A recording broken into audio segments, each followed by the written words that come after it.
et bienvenue dans cette vidéo réalisée dans le cadre du groupe INZ Origines. Je m'appelle Chimène Gocho et je vais partager avec vous un bout d'histoire de mes origines et de mon peuple.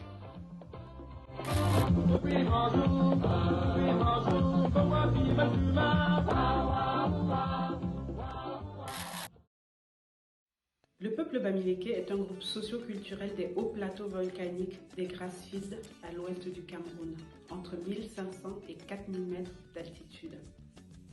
Ils sont dépositaires d'un patrimoine historique et vivant, précieusement gardé depuis des siècles par les chefs traditionnels. Les Bamilékés sont d'excellents commerçants. Ils sont parfois désignés comme les Juifs du Cameroun. Cette définition résulte d'une part de la similitude de leurs activités commerciales et d'autre part de leurs origines communes lointaines.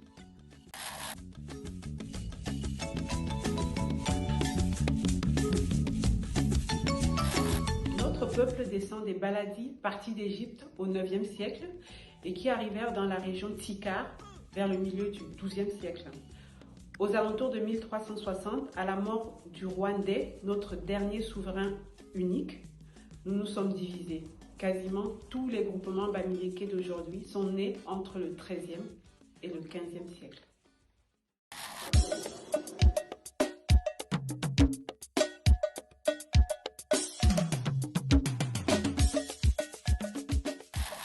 Une chefferie bamiléké est une sorte de micro-État centralisé autour d'un roi puissant, jouissant d'un pouvoir de droit semi-divin.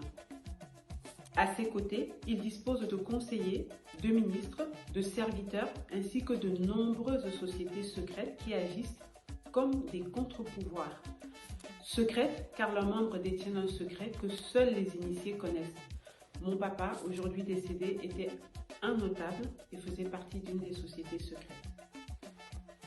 Les sociétés secrètes se réunissent régulièrement et participent intimement à la vie du village. La chefferie bamiléké est ainsi strictement hiérarchisée.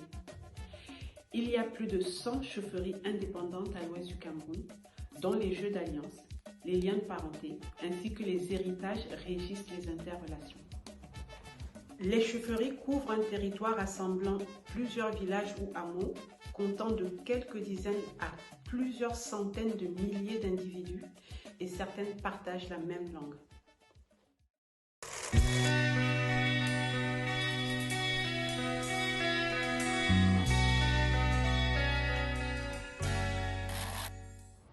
Les croyances traditionnelles sont toujours très vivaces.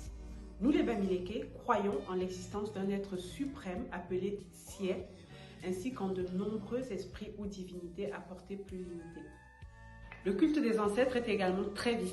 Les funérailles rythment la saison sèche et constituent de grandes fêtes hautes en couleurs.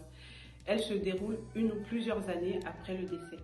Comme les Bamilékés pensent que l'esprit d'un défunt se trouve dans son crâne, le crâne du défunt est déterré et gardé aux côtés des crânes de tous les ancêtres de la famille dans une petite maison destinée à cet effet. Des offrandes sont faites aux crânes qui sont consultés régulièrement par le successeur de la lignée, notamment lorsqu'une question difficile concernant la famille se pose.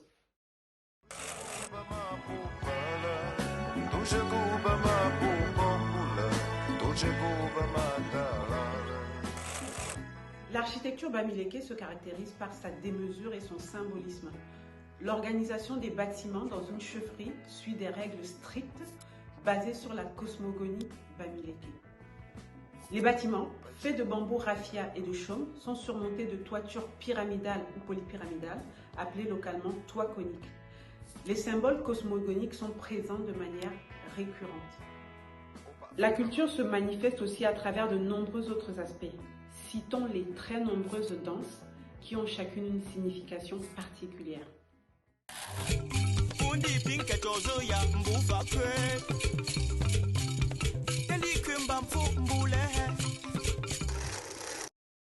La culture se manifeste également au travers de la sculpture, du tissage, du perlage et de la poterie, et bien évidemment de la gastronomie.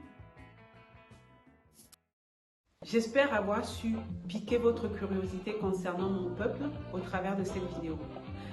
Si vous voulez en savoir plus, je vous invite à aller voir l'exposition Sur les routes des chefferies du Cameroun du visible à l'invisible, actuellement au musée du Quai Branly à Paris, et ce jusqu'au 17 juillet.